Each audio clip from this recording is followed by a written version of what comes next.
This is a story from when I witnessed an exorcism. In the year 2018, I was 14 years old, and my little sister was around 9 or 10. Our family, particularly my mom, was deeply religious, with a special connection to La Virgen de Guadalupe, whom we mainly prayed to. Growing up, we attended church and participated in events, so it wasn't unusual for us to spend the entire day at church on Sundays. However, on this particular day, the usual routine took an unexpected turn. Our church session was moved to the evening as the padre had a funeral to attend in the morning, with the first half of the day spent together as a family, engaging in activities like cooking, cleaning, and watching a movie. It felt like any other day. And it was time for church. Little did I know what awaited us. Arriving at church, my mom was so used to me and my sister messing around. She always insisted on sitting in the front row to ensure our focus. A man around 35-40 years old joined us in the first row, and though I greeted him with a wave and a smile, he responded with a smile while keeping his gaze down. Assuming he was a new member due to our small church, I didn't think much of it. As the church session began, everything proceeded smoothly, until we had to do El Padre Nuestro. During this prayer, we held hands, and since I was seated next to the man, I reluctantly reached out to hold his hand. Instantly, a cold sensation ran through my body, giving me chills. He seemed to sense it too, as he looked at me and smiled creepily. Growing up, my mom had always told me that I possessed a special gift, or how we say it, un don, the ability to sense people's energy through touch, and even sometimes being able to see spirits. She tells a story of when I was little, being able to see a spirit in church, and I was only 5. Sensing something was wrong, I decided not to pass on this energy to my sister, releasing her hand before the prayer began, and praying hard. Following the ceremony, the padre made an unexpected announcement about a new member who had relocated from Los Angeles, living separately from his daughters and ex-wife. He invited the man who was next to me to stand in the middle for a blessing. But what transpired during this blessing was beyond anyone's anticipation. The man closed his eyes, smiled, and raised his hands in prayer. As the blessing began, I exchanged worried glances with the padre, hoping to convey a signal about the man's unsettling presence. However, the man's demeanor shifted when the padre started praying, exhibiting signs of discomfort and even speaking in a demonic voice, in a language I've never known, sorta gibberish in a way. The padre, along with the obispo, intensified their prayers as the man approached the padre, but he stopped him with his hand on his forehead. Those around us, now aware of the entire situation, began leaving in fear. My sister opened her eyes, but I covered them, recalling the belief that one should avoid direct eye contact with such entities. As the situation escalated, the padre got a hold of a piece of paper, passing it through the flames of a candle before tossing it in front of me, my mom, and my sister. Moments later, the man collapsed to the floor, assuming a dog-like position and vomiting a green substance, accompanied by an unsettling sight of needles falling out in a disturbing voice, as if someone was dying. The man said, "You will find me again," before losing consciousness. My mom quickly handed me the keys and we ran to the car.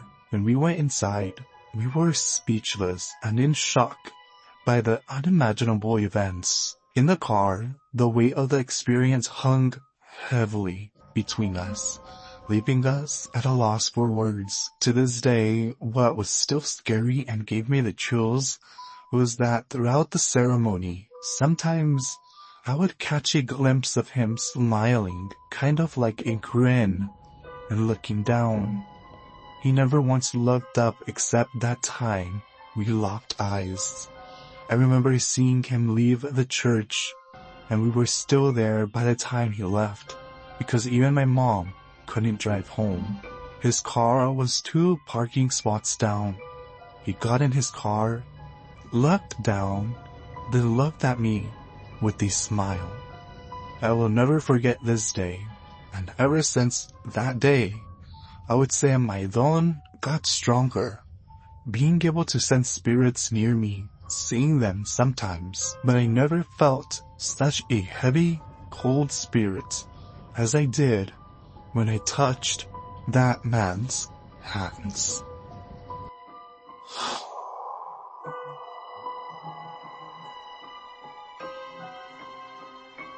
Hi Daisy, I have a true paranormal story. It all started when I was 4 years old, and at that time, we were living in my grandparents' home, built in the late 1800s. My mother would notice I would be in random corners of the house, talking to my friend, giggling and playing dolls. My mother would ask me who I was playing with, and my response would be, "Sally, Mommy, it's Sally." She thought it was just someone I made up, and never really paid much attention to it. Until one day, my cousin and I were 5, 6 years old playing with a bouncy ball in our grandparents' basement, which was an open space concept, and in the left side corner of the basement was an area with no lights. It was the darkest, deepest part of the basement. On the right side corner of the basement was a door that led to a crawl space under the house, and for some weird reason, there was a mirror on the door. Well, we had bounced the ball so hard it landed in the darkest corner, and of course, because I was younger, my cousin made me go get it. Once I ran and picked up the ball, I looked up, and there was Sally. Strangely, she looked really scary. She had sunken-in black eyes, and her clothes were ripped and dirty. I yelled to my cousin, "Hurry, and come look." She replied, "Look at what? I don't see anything. Just get the ball and give it to me." Well, we continued our made-up games, then decided to play wall ball. We bounced the ball on the door with the mirror, and the latch came off. We looked at each other like we knew our grandpa would get mad if we opened it. So of course we both went and put the latch back on. While we walked back to the other side of the basement, we heard the latch again. We turned around, and now the door with the mirror was unlatched and slightly opened. We both gave each other looks like maybe one of us was playing a joke, and we both responded with, "I'm not playing. It opened by itself." We ran to shut it again, and before we could even get 2 feet from it, it slammed wide open. And there, standing in the door, was Sally, screaming bloody murder in a high-pitched voice, on fire. We screamed and ran up the stairs crying.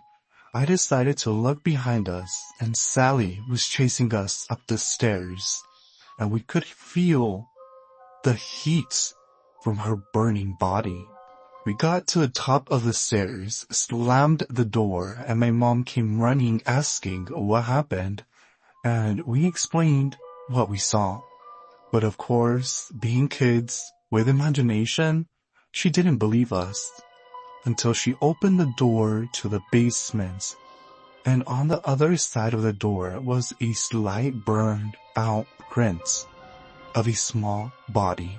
Being in a religious household, we got the house blessed, and we didn't see Sally again until February of 2021, when my grandfather died. My fiancé and I went to clean the house. My fiancé was in the bathroom cleaning and asked me if I called out his name, which I replied, "No, what the heck?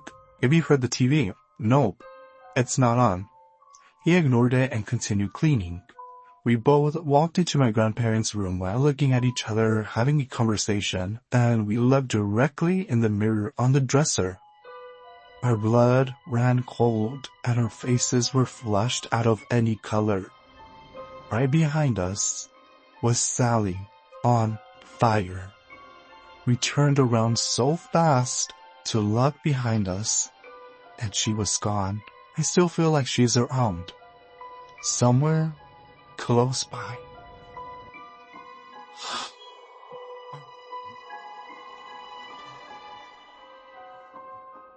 Hello Daisy, I was watching your video of the scary legends de Jalisco, and it reminded me of the story my cousin told me when she went to Talpa. Every year my family likes to do the journey to see the Virgencita de Talpa and to pay off their mandas. Last year when they were camping on the last mountain, which is known as the Espinazo del Diablo, they saw a little old man sitting on a rock who looked very tired. The old man looked like he didn't have anything with him. He had a beaten-up shirt, beaten-up shoes, and holes all over his jeans. My cousin offered him water and her sleeping bag so he wouldn't get cold that night. My family members stayed up a while talking to the viejito, just getting to know him. He apparently had been going to Talpa his whole life, and they were the first people to ever help and talk to him. Well, fast forward to the next day. My cousin and family invited him to go eat breakfast with them in this little pueblito that was close by. Once they got to the pueblito, they found a little home-based restaurant and decided to eat there. As they were all eating, my cousin heard a slight scream from afar, but she shrugged it off and continued eating. When they were about to pay for their food, the screams started to get louder and louder. They turned around and saw about 5 guys wrapped up in ropes, tape around their feet, and their face and body covered in blood. They were screaming, "Ayúdenme, nos secuestraron, help me, they have kidnapped us." My cousin and family freaked out and tried to find shelter or somewhere to hide, because as much as they wanted to help those poor men, they knew the people who had kidnapped them were lurking around. So they were freaking out trying to find a place to hide. My cousin recounts being pulled into a little shed next to a house, and as she was getting pulled, she also pulled my other cousin. My cousin signaled to the other family members to follow her, and they all hid in the shed. The person who first pulled my cousin was the viejito they had been taking care of. She was so shocked because the force of that pull was so hard and didn't feel like the type of force a little old viejito would have. 30 minutes passed by and there were no more screams, so they figured it was safe for them to leave. They finally arrived safely to the templo and thanked the Virgencita for everything. As they were getting out of the templo, they thanked the old man for finding the shed and for keeping them safe, and they gave him 500 pesos so he could get some food. They said their goodbyes and left to go check into the hotel they booked. As they went into the hotel to settle in for the night, my cousin turned on the TV and the channel was on an episode de La Rosa de Guadalupe. While she was unpacking, the channel by itself changed to the news.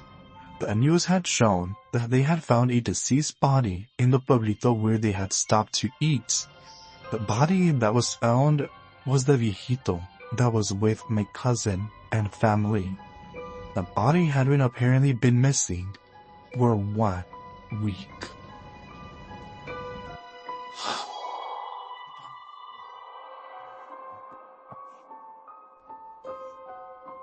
This spooky story takes place in Plan de Ayala, Tuxtla Gutiérrez, Chiapas, Mexico. This is a story from my mom. It was around 2017. The town was in the middle days of fall. The town would have a 3-day celebration for God, and when the clock turned to 12 p.m., the party and festivals would take place. People would drink and get into fights at the parties. But people who lived there always said not to go outside at that time of the big switch. Well, my mom and I went to visit my grandma and other family members. We had good nights there, but on the 5th night after the parties were over, my mom woke up and went to the bathroom that was outside of the house. My family in Mexico had a dog named Oso. bear in English. My mom went outside and the dog would go out with her and waits at the door. While in the bathroom, she heard a demonic roar, like a lion but stronger, followed by big footsteps. All the dogs in the neighborhood started to bark at the sound. Also, that was waiting at the door ran to it. My mom started to pray. The blood of Christ has power. The blood of Christ has power. She stayed in the bathroom. It felt like it was hours till also came back. She ran back inside and tried to fall asleep. She told people what happened, and they said they heard nothing of the sort. She only had questions and no answers. She is happy. She's still alive.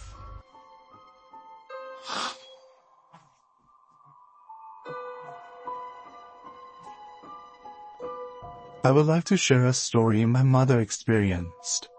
When my mother was a little girl, my grandmother loved to go out on the town at night. This particular night, though, they didn't have a babysitter. So my grandmother thought, why not take her daughter with her? So they both went. My mom was just sitting on a bar stool waiting for when my grandma was ready to leave. Let's call my mom Rosa for the sake of the story. So Rosa needed to use the restroom. She hopped off the bar stool and made her way to the back of the bar and went to the restroom. Once inside, she heard a faint sound. A sound coming from a stall. As Rosa approached the door of the stall, she was able to hear the noise more clearly. It was a faint cry of a woman. "Hello? Are you okay, miss?" Rosa asked, as she grew concerned for the woman. Suddenly, the woman's cries turned into a slight cackle. That is when she ran out the restroom back into the music, just confused on what the heck just happened. She walked back over to where her mom was standing and looked visibly confused. "Ay, mija, what's wrong?" asked my grandmother. When suddenly all the people stopped dancing, everyone stopped talking, and it became dead silent. Rosa and her grandmother looked up to see why everyone went silent. When they saw someone walk out the bathroom doors, the bar was filled with the smell of rotten eggs. Everyone was frozen with fear, scared to say a peep. The person walked from the restroom doors through the bar, slowly, keeping their head down, letting out a sinister low meow laugh.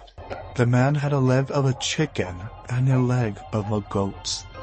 The silence in the room was loud. Just like that, the man dashed for the front door and disappeared into the night. Everyone was visibly sick and shaken. My mom told me this story when I was a teenager, and I believe it 100%.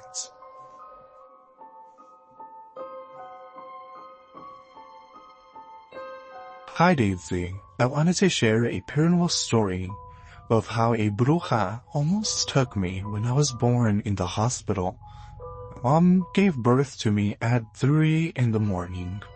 After a few minutes, my mom needed to use the restroom, so I was left alone in the crib. When she opened the door, she saw me on the floor crying, laying flat on the ground, and the hospital window was open. The only thing she saw was a lechuza standing on the tree. She closed the window and explained to one of the nurses what happened. The nurse suggested to her to put scissors in the form of a cross under the pillow. She did exactly that, and after that, nothing else happened. Well, a few years go by and I was 14, 15 years old. It was early morning and everyone was still sound asleep. I was sleeping in my room when suddenly my parents heard a loud bang on their window. My dad hurried outside to investigate, but he was met with a lechuza. What my parents found odd is that my little brother was the one sleeping near the window. My mom told me what happened. It got me thinking, what if that was the same lechuza or bruja that wanted to take me when I was a baby? To this day, I still wonder if the lechuza ever came back. So far, nothing weird happened again. So that was it for today's video. I hope you guys enjoyed. Thank you guys so much for writing in your guys' stories. I swear the adrenaline that pumps through my veins reading your guys' stories, I swear, never fails. Thank you guys so much. If you guys have a spooky story that you'd like to share with us, feel free to send it in at daisyspooks@gmail.com. All that information is left in my description box, just in case you would like to send in a story. But wow, these stories, let me know what you guys thought of them in the comments down below. Let me know.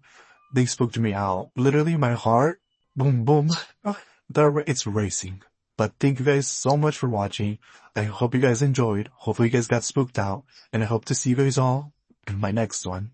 Bye.